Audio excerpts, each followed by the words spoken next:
You had David Goggins in the lab to study him for fear. What did you learn from looking at that guy? Yeah, David's great. I always chuckle with David because, the one thing about David is what you see on social media is actually what you get when you interact with David. We worked long hours one day and everyone was ready to tap out. This was a bunch of people in Silicon Valley for a day, doing some workshop type thing. And he was changing into his running shorts midway. He was going to run to the airport, and he ran to the airport as far as I know. To get his flight? I believe so, But there was this moment of, should we continue? Should we take a break? And he was like, no, let's keep going. Everything you see and read and hear about David is exactly how he shows up. It's really wonderful.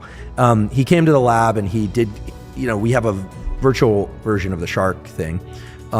Which of course is not the same as the real experience. But for people who are afraid of sharks, it's quite scary for them and allows us to study fear. He's very afraid of sharks, which was sort of amusing to me, given that as a SEAL, he had to spend a lot of time in water. But he was first one in, wanted to do the VR, talked about how he didn't like it, but that's why he did it.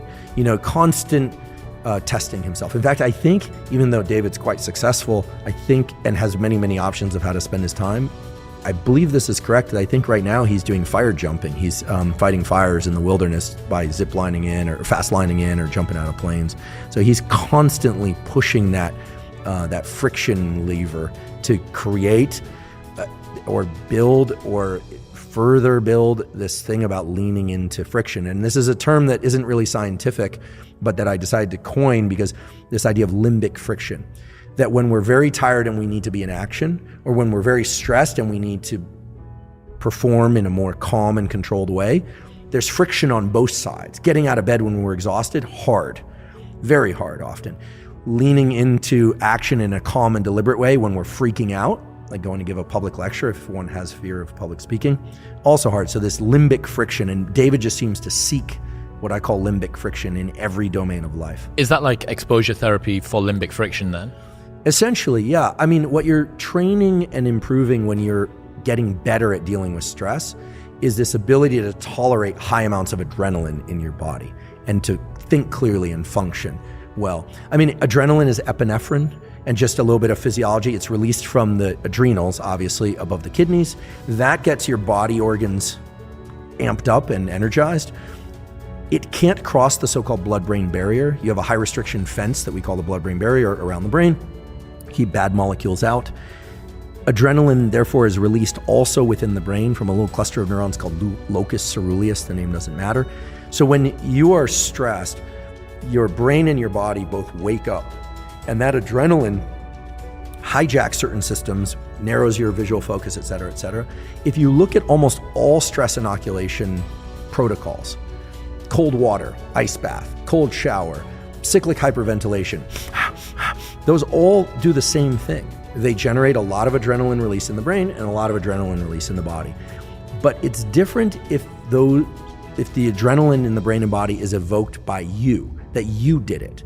Because under conditions under which you did the ice bath deliberately and now you're wide awake and really, really alert, there's this feeling that you have options. It wasn't done to you, but you can train up an ability to, for instance, think clearly and calmly.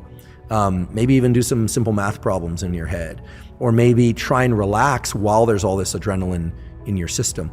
And that carries over so that when we've all done it, you're driving along, the person in front of you stops short, and you're almost in the accident, right? There's that moment where you could panic, or that moment where you could, road rage, or that moment where you could freak out. But if you are familiar with the feeling of adrenaline in your brain and body, you navigate that in a calmer way. How? Well, because adrenaline is generic. There's no adrenaline for the car crash, adrenaline for the heights, adrenaline for the relationship situation. It's all the same. So we can get better. We can raise our stress threshold, as I like to refer to it. And that can be done through cold water or cyclic hyperventilation, ideally not at the same time.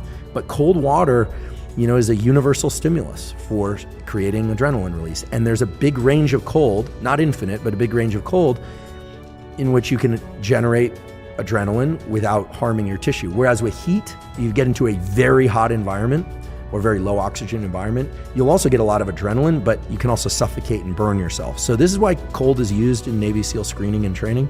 And this is why I think so many people really like the ice bath and cold showers. It has a bunch of other positive effects, but it is a great trigger for adrenaline.